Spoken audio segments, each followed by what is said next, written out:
নমস্কাৰ আপুনি চাই আছে নেজন আসাম ইউটিউব চেনেল। আজি এই ভিডিঅ'ত মই আপোনালোকক দেখুৱাবলৈ গৈ আছোঁ যে কেনেকৈ আপোনালোকৰ আধাৰ কাৰ্ডত থকা মোবাইল নম্বৰ চেঞ্জ বা আপডেট কৰিব এই প্ৰক্ৰিয়াটো আজি এই ভিডিঅ'ত মই আপোনালোকক দেখুৱাম। সো এতিয়াৰ পৰা আপোনালোকে এটা আধাৰ কাৰ্ডত থকা মোবাইল নম্বৰ চেঞ্জ বা আপডেট কৰিবৰ কাৰণে আপোনালোকে কোনো ধৰণৰ অফিচ বা নেটজনত ভিজিট কৰিব নালাগে। আপোনালোকে ঘৰতে বহি এই প্ৰক্ৰিয়াটো কমপ্লিট কৰিব পাৰিব আপোনাৰ ফোন বা লেপটপ যোগেদি। সো আপোনালোকে এই ভিডিঅ'টো ষ্টেপ বাই ষ্টেপ সম্পূৰ্ণ ৱাচ কৰিলে 2 মিনিট বা 3 মিনিটৰ ভিতৰত আপোনাৰ মোবাইল নম্বৰ চেঞ্জ কৰাৰ প্ৰক্ৰিয়াটো কমপ্লিট কৰিব পাৰিব।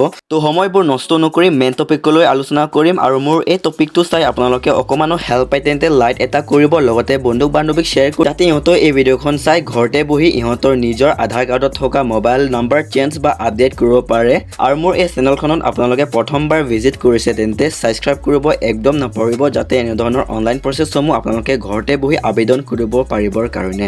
এতিয়া আপোনালোকে আধাৰ কাৰ্ডত থকা মোবাইল নম্বৰ চেঞ্জ বা আপডেট কৰিবৰ কাৰণে ফাৰ্ষ্ট অফ অল এই ৱেবছাইটত ভিজিট কৰিব লাগিব।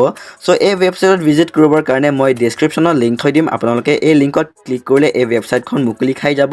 সো ইয়াত আহি আপোনালোকে একো কৰিব নালাগে, অকণমান স্ক্ৰল ডাউন কৰিব লাগিব। স্ক্ৰল ডাউন কৰি ইয়াত নানা ধৰণৰ ৱেবছাইট লিংক দিয়া আছে। আপোনালোকে অকণমান স্ক্ৰল ডাউন কৰিব, ইয়াত চাব পাৰে যে আধাৰ মোবাইল আপডেট এই অপশ্যনত ক্লিক কৰিব লাগিব। এই অপশ্যনত ক্লিক কৰি দিয়াৰ পিছত আপোনালোকে এতিয়া অকণমান স্ক্ৰল ডাউন কৰিব লাগিব।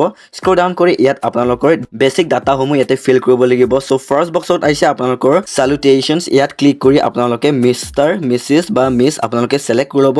সিলেক্ট কৰি দিয়াৰ পিছত আপোনাৰ ফাৰ্ষ্ট নেম ফিল কৰিব, ফাৰ্ষ্ট নেম পিছত লাষ্ট নেম পিছত মোবাইল নম্বৰ ফিল কৰিব। এতিয়া আপোনালোকৰ কাৰেণ্ট মোবাইল নম্বৰ, তাৰপিছত ইমেইল আইডিত আপোনালোকে দিব খোজা তেন্তে দিব পাৰে বা দিব নোখোজা তেন্তে নেলাগে, ইয়াত মেণ্ডেটৰী নহয়। তাৰপিছত অকণমান স্ক্ৰল ডাউন কৰিব, তাৰপিছত ইয়াত দিয়া আছে এড্ৰেছ ফাৰ্ষ্ট লাইন ফিল কৰিব লাগিব, তাৰপিছত এড্ৰেছ ছেকেণ্ড লাইন ফিল কৰিব লাগিব, তাৰপিছত আপোনাৰ পিনক'ড পাছত আপোনাৰ নিয়াৰেষ্ট পোষ্ট অফিচ ইয়াত সিলেক্ট কৰিব লাগিব। এতিয়া আপোনালোকে নিয়াৰেষ্ট পোষ্ট অফিচ সিলেক্ট কৰি দিয়াৰ পাছত ইয়াত লিংক IPPB ব্ৰাঞ্চ ইয়াতে ফিল কৰিব লাগিব। ফিল কৰি দিয়াৰ পাছত ইয়াত আপোনালোকৰ ডিভিজন ফিল কৰিব লাগিব। ডিভিজন ফিল কৰি দিয়াৰ পাছত আপোনাৰ ৰেজিয়ন ফিল কৰিব লাগিব। ৰেজিয়ন ফিল কৰি দিয়াৰ পাছত আপোনাৰ চাৰ্কল ফিল কৰিব লাগিব।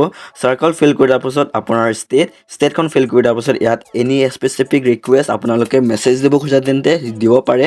তাৰপিছত ইয়াতে টাৰ্ম এণ্ড কণ্ডিশ্যন দিয়া আছে, এই অপশ্যনত ক্লিক কৰি তাৰপিছত ইয়াতে কেপচা কোড দিয়া আছে, কেপচা কোডখন ফিল কৰি তাৰপিছত ইয়াত আপোনালোকে চাব পাৰে যে সাবমিট অপশ্যন, এই অপশ্যনত ক্লিক কৰিব লাগিব।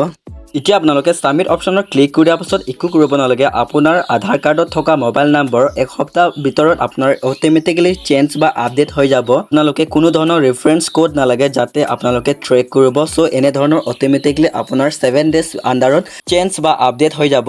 সো এইটোৱে আছিল আপোনালোকক আজি দিবলগীয়া ইনফৰ্মেটিভ ভিডিঅ'টো। সো ভিডিঅ'টো চাই আপোনালোকে অকণমানো হেল্প পায় তেন্তে লাইক এটা কৰিব, লগতে বন্ধু বান্ধৱীক শ্বেয়াৰ কৰিব যাতে ইহঁতেও এই ভিডিঅ'খন চাই ঘৰতে বহি ইহঁতৰ নিজৰ আধাৰ কাৰ্ডত থকা মোবাইল নম্বৰ চেঞ্জ বা আপডেট কৰিব পাৰে। আৰু মোৰ এই চেনেলখনত আপোনালোকে প্ৰথমবাৰ আহিছে তেন্তে একদম ছাবস্ক্ৰাইব কৰিব নাপাহৰিব, যাতে এনে ধৰণৰ অনলাইন প্ৰচেছসমূহ আপোনালোকে ঘৰতে বহি আবেদন কৰিব পাৰিবৰ কাৰণে। সো লগ পাম আকৌ এটা নতুন ভিডিঅ'ত।